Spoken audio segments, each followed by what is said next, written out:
Grabing simplangan kaagad sa kanilang laban rito. Pagkabitaw dito, hindi talaga maiwasan ang mga simplangan. Lalo na at marami dito. Siyempre, lahat to sila ay gustong manalo sana. Yun nga lang, napasama rin si Das Soriano at nabali yung kanang manubila ata rito na paano kaya yan. Pero siyempre, baka may hiraman siya ng mga bike rito. Dahil siyempre, galing ka ng Maynila. Isa lang talaga ang bike bit-bit mo. At si Renier, lakaw-lakaw at kaya ito yung ating champion rin sa MTB Open at napasama rin siya sa kanilang simplangan rin dito. Medyo bawas na yung ating peloton. Kaya naghinayang rin dito si Reniel, lakaw-lakaw. Dahil napasama siya rito sa simplangan. Pero pwede pang bumalik to dahil hindi pa nag last 3 laps. At meron tayong solo rider dito pero hindi natin alam mo baka meron din tong mga corporate rito. Si Mark Baraulio ng Team Victorious Sports. Kaya dito, abangan natin kung ano mga discard nila rito dahil bawas na nga yan. Pero meron talagang babanat rito at ayaw makikipagsabayan sa kanilang rematihan. Marvin Mandak, habol rin si Matt Larioza at ito yung grupo rito. Hindi sila pwede magpaiwan rito. Kapag may lalabas yan, kailangan mong kumapit. At ano kayong diskarte rito ni Mark Baraulio ng Team Victorious Sport dahil solo siya. Ito, dalawang umagwa, tumabol si Brains. Ito naman si Jerry Cabael, Alvin. Kaya dito, dipinsahan na muna sa tumahanap sila ng diskarte rito. At Kane Lloyd lumanas, umangat at may sumabit na naman ako. Nahila yung bike na iwan. Yung rider. Naku po, ganun talaga, no? Pag angat, nasabit. Lakas sumipa na idol, ha? Bit-bit niya yung isang bike. Ito, medyo pwede bang humabol? Shoutout sa mga taga Cebu. Shoutout sa Andot Sports at Asian Orthopedics, Team Ignite. Shoutout kay Mike Mix. Shoutout out there, Makers! Manila, hello, good morning! Yan Shoutout sa mga sa bike kinagmay.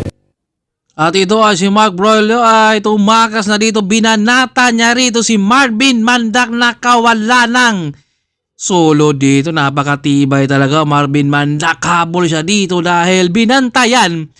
At saka first to sa mga paningin nila dahil hindi ito lumaro. At nandito naman si Vince Edward Haro at nandito naman si Kim at si Aldrin. Tatlo ang nagabol rito kay Marvin Mandak. Ito yung ating third group. At first ito si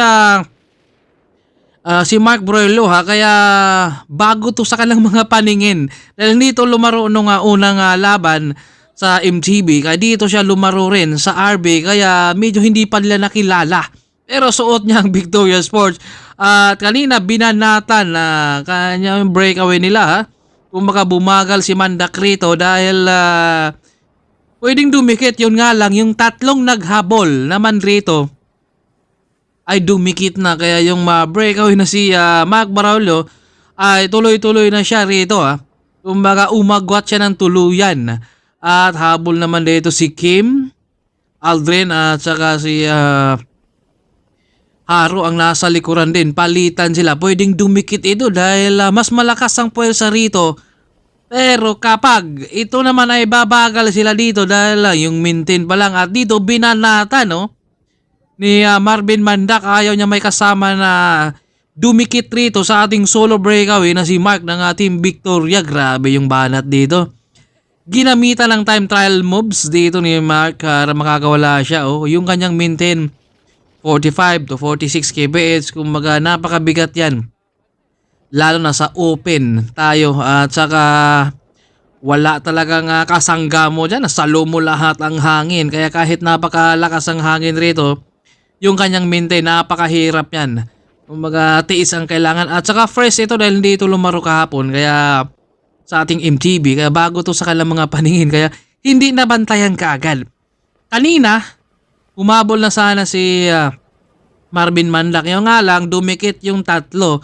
At binanatan rin ni Mandak dahil siguro nabagalan sa maintain nung tatlong kasama niya sa second group at gusto pang mag-interval dito si Mark Baraulio dito sa kanyang breakaway dahil ayaw na niyang dumikit pa at makikipagsabayan ng rematihan dahil baka hindi niya kakayanin dahil siyempre kapag inabo to mahirapan siya dahil nandun sa likuran ang mga sprinter apat sila dyan Nagpupursigi sana yung apat na dumikit dito. Yun nga lang, bagal tuloy naman yung kanilang laban at saka walang tulungan.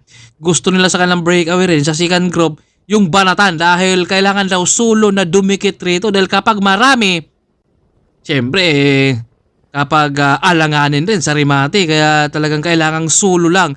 Pero kapag wala na talagang pag-asa dahil inabot yung second group din, si Burns, Marvin Mandak, umabol at si Kim.